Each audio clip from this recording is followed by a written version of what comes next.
तू travel agent बनना चाहता है? भाविश के फादर ने उसे यही ताना मारा जब उसने पहली बार उनसे अपना ये बिजनेस प्लान डिस्कस करा था। 2008 में भाविश ने आईआईटी बॉम्बे से अपनी ग्रेजुएशन पूरी करी एंड फिर माइक्रोसॉफ्ट में प्लेसमेंट लेते हुए उसने उनकी रिसर्च टीम में काम करना शुरू कर दिया। 2 साल माइक्रोसॉफ्ट के साथ काम करके उसने अपनी जॉब से रिजाइन दे दिया बिकॉज काफी सोचने समझने के बाद भाविश इस नतीजे पर पहुंचा कि जॉब तो वो फिर से भी कर लेगा, बट अभी अगर उसने हिम्मत नहीं जुटाई तो शायद वो जिंदगी भर अपना स्टार्टअप ना शुरू कर पाए। इस सिचुएशन में मुझे टीवीएफ पिक्चर्स का वो फेमस डायलॉग याद आता है कि इस देश के ग्रेजुएट्स जब अपनी 9 to 5 जॉब से बोर होने लगते हैं ना, तब बाहर निकलने के उन्हें सिर्फ 3 रास्ते सूझते हैं: एमबीए, आईएएस या फिर स्टार्टअप। जॉब छोड़कर भाविश ने फिर एक वेबसाइट सेटअप करी, olatrip.com। उसने काफी रिसर्च के बाद कुछ अच्छे weekend breaks and short duration holidays अपनी वेबसाइट पर लिस्ट करे।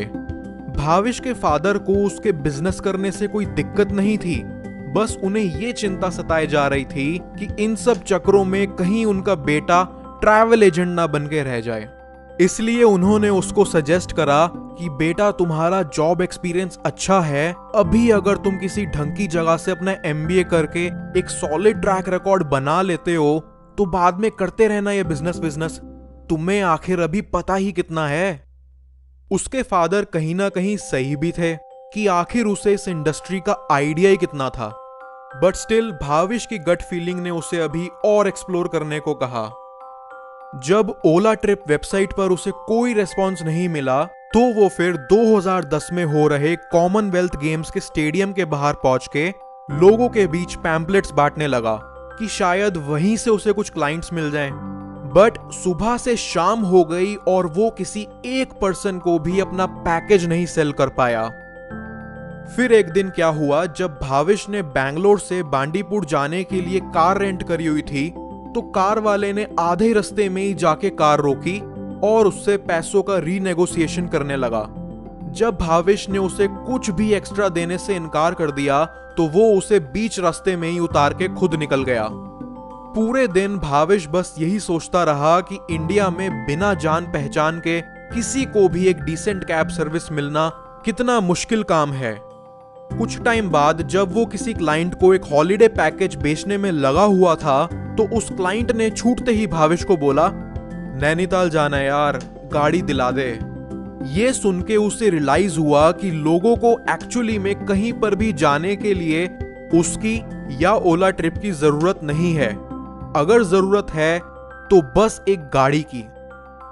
इस इंसिडेंट के बाद भाविश मुंबई चला आया और यहां उसने अपने दोस्त अंकित भाटी के साथ मिलकर एक नई वेबसाइट लॉन्च करी, olacabs.com।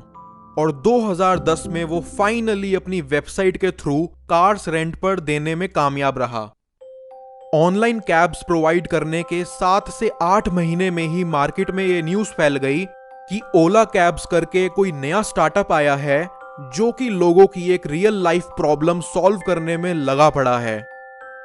आज भी इंडिया में हर कोई इजीली कार अफोर्ड नहीं कर पाता और जो अफोर्ड कर भी रहा है उनके लिए पार्किंग और फ्यूल प्राइसेस जैसी चीजें एक डेली स्ट्रगल बन चुकी हैं।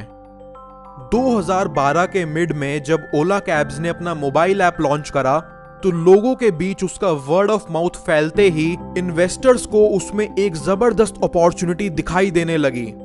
स्नैपडील के फाउंडर कुणाल बहल ओला के एंजल इन्वेस्टर बने। फिर शादी.com के फाउंडर अनुपम मित्तल ने भी इसमें इन्वेस्टमेंट करी और 2012 के एंड तक ओला को फिर मार्केट में बैठे बड़े बड़े इन्वेस्टर्स से एक ऑर्गेनाइज्ड वे में फंडिंग मिलनी स्टार्ट हो गई। ओला के शुरुआती दिनों में भाविश को सही तरह के ड्राइवर्स और कार्स ढूंढने के लिए बहुत जगह भटकना पड़ता था। कभी कभार ड्राइवर अवेलेबल ना होने पर वो खुद किसी की कार बोरो करके पिकअप भी करने चले जाया करता था। एक छोटे से कमरे में शुरू करे हुए स्टार्टअप को आज पूरे इंडिया में एग्जीक्यूट करा देना अपने आप में ही बहुत चैलेंजिंग काम है।